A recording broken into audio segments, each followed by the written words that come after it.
我就想講兩個 point 嘅。第一個 point 就係我琴日講嗰個量子科技股咧，琴晚冇乜點跌喎，仲升添喎，豈有此理啊！真係啊，即係不過佢咧就好波動嘅，即係有陣時你意想不到佢突然間大跌翻落嚟嘅。咁總之我繼續留意啦，咁啊睇到咧嗰日有一日咧心情好啊咁樣啊，咁啊就買啲嚟玩下啦咁樣，咁啊好咁咧呢個純我自己睇法啫，你自己參考下啦。咁唔係投資建議啊，你自己諗下。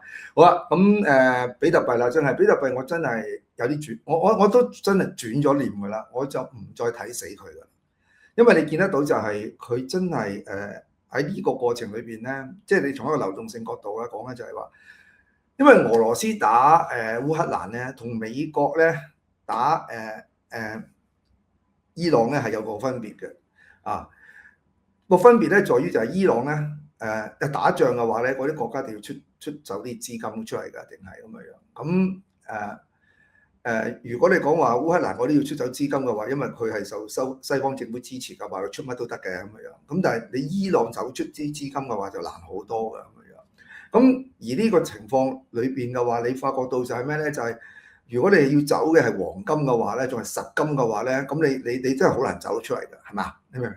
咁所以變咗就係話喺呢方面喺呢個角度嚟講，個比特幣係有優勢嘅，佢走咁咪走咯，一個網絡嘅貨幣嚟㗎嘛，係嘛？咁啊突然間突顯咗Bitcoin 呢一個嘅功能嘅，的而且確係真係。咁你唔可以否認就因為呢一個功能，如果呢場仗事要會打好耐，我相信會好耐，啊！即係可能隨時拉索1年都唔出奇啊，沒完沒了咁打落去都唔出奇嘅，因為我諗唔到究竟個結果係點啊，其實。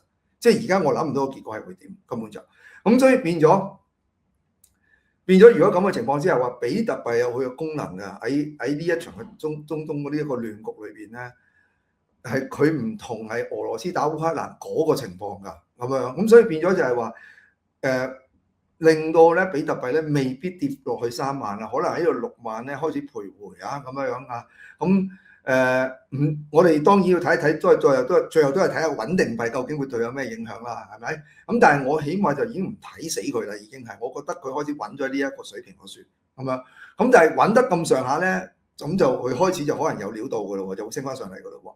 咁所以變咗就係話我睇死咗佢半年之後啦，有冇半年啊？我11月睇，即係睇死咗4個月之後咧，我而家開始咧係咩？對佢開始有啲改觀㗎啦，已經係啊，因為呢一場戰事咧係你都隱隱覺得到咧，就係話比特幣好似陰下咁升上嚟㗎咯喎，係嘛？啊，可能咧喺嚟緊呢個禮拜都係會過翻，唔係破翻7萬都唔出奇㗎。